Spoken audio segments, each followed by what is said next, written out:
Hi అండి, గుత్తి వంకాయ కూర ఎలా చేసుకోవాలో ఈ వీడియోలో అయితే నేను చూపిస్తాను. ముందుగా ప్యాన్లో 2 స్పూన్ల పల్లీలు, 2 స్పూన్ల నువ్వులు, 2 ఎండుమిర్చి వేసి దాంట్లోనే చెక్క, లవంగం, యాలకులు వేసి వేయించుకోండి.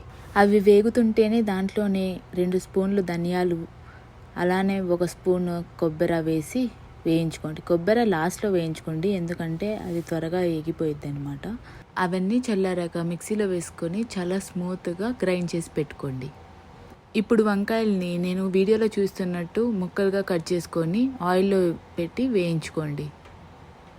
ఆ ముక్కలన్నీ బాగా మెత్తగా అయ్యేంత వరకు ఉడికించుకోండి. తర్వాత పక్కన పెట్టేసుకోండి. ఇప్పుడు పక్కన బాండీలో ఒక పచ్చిమిర్చి అలానే ఉల్లిగడ్డలు వేసి వేయించుకోండి. అవి వేగుతుంటే దాంట్లోనే రుచికి తగ్గట్టు సాల్ట్ అలానే కొంచెం పసుపు వేసి వేయించుకోండి. ఉల్లిగడ్డలు ఉడికాక 1 టేబుల్ స్పూన్ అల్లం వెల్లుల్లి వేసి వేయించుకోండి. తర్వాత మనము ముందుగా గ్రైండ్ చేసి పెట్టుకున్న పేస్ట్ని కూడా వేసి కొంచెంసేపు ఉడికించుకోండి. ఇప్పుడు పులుపు కోసం కొంచెం చింతపండు గుజ్జును వేసి ఉడికించుకోండి.